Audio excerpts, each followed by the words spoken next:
pieces of information, bit by bit, because you need to learn that your child does not belong to you anymore. It belongs to the communist collective. A Sacramento mom is reunited with her son, but just for 1 hour. Anna Nikolaev reached out to us after police went into her home last night. They were there with CPS.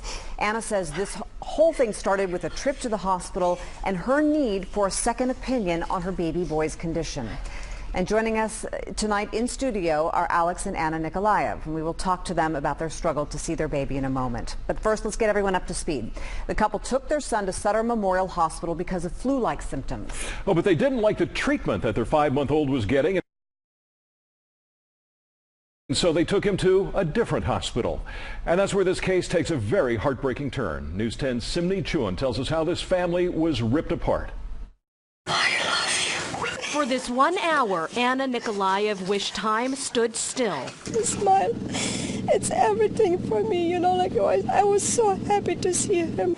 But she doesn't know when she'll be able to see her 5-month-old baby boy, Sammy, again. Police and CPS came into her home Wednesday. And he needs ongoing medical attention, and we've been instructed to put him in protective custody. According to Anna, a CPS social worker told her Sammy was removed because of severe neglect.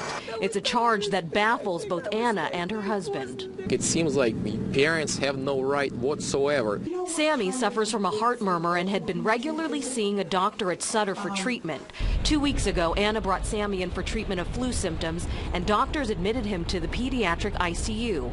But when doctors started talking about heart surgery, she wanted a second opinion. Anna took Sammy out without a proper discharge. She went to Kaiser Permanente, where medical records show the doctor described Sammy as clinically safe to go home with his parents. The doctor added, "I do not have concern for the safety of the child at home with his parents." So I'm gonna grab your baby and don't resist and don't fight me, okay? We reached out to CPS. They say they can't specifically comment on this case because of privacy law, but we wanted to know what the rules are and what rights parents have. CPS says we conduct a risk assessment of the child's safety and rely heavily on the direction of healthcare providers. And now Anna and Alex find themselves fighting for Sammy's return and for their rights as parents. We did everything. We went from one hospital to another. We've just been, you know, like want to be safe that he's in good hands. We contacted Sutter Memorial to get their side of the story, and they told us because the case was in the hands of law enforcement and CPS, we would have to get any information from them. Again, CPS cited privacy issues, and law enforcement referred us to CPS. Here with us tonight in studio, Alex and Anna Nikolaev and their attorney, Joe Weinberger. Joe, this is amazing. We just heard in that story that CPS relies on the advice of healthcare providers. Well, we had a healthcare provider at Kaiser saying there's no reason that the baby couldn't go home with its parents, yet CPS took the child anyway. Which is absolutely amazing to me as to how a government can reach out and snatch a child after a doctor said there's not an issue. There's got to be in this country, I mean, a very good reason and a lot of consideration before cops and CPS show up without a warrant, go into your house and take your baby. Was that done here? It wasn't. They're allowed to do that when there are emergency situations. But as we've seen, there is no emergency situation in this case. A doctor said the baby is doing well, and the parents are good parents, and they're taking care of it, and they understand what needs to be done, and they're doing that. And police showed up at the second hospital, right? You took the baby from Kaiser, or from Sutter to Kaiser, and police showed up at Kaiser to see the baby and to talk to you. Right, that's what I did, and everything was fine, you know, like they saw the baby, he was smiling, he was talking, you know, like, and they said, okay, you're good to go, you know, like, and they left. And then you left with the baby, right? But then they came to your house 24 hours later with CPS, and suddenly they want that baby. Yes. So what happened in between?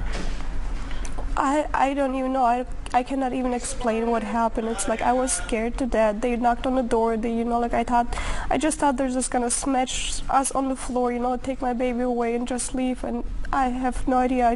I don't even know what happened up there. It was just like seconds, you know, like fast. Alex, you said that this made you feel like you were living in a country where you lived before, where you feared these kind of things. You didn't have the freedoms that we had here. Yeah, like under communist regime.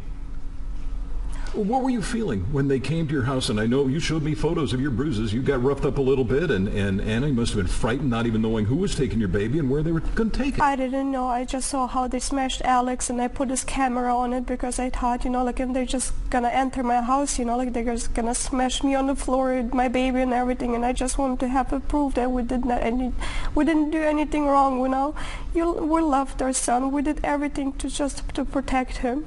So the baby now is in the hospital, and who has authority over the baby? CPS. Right now, CPS has taken charge of the baby. They've literally kidnapped this child away from really good parents.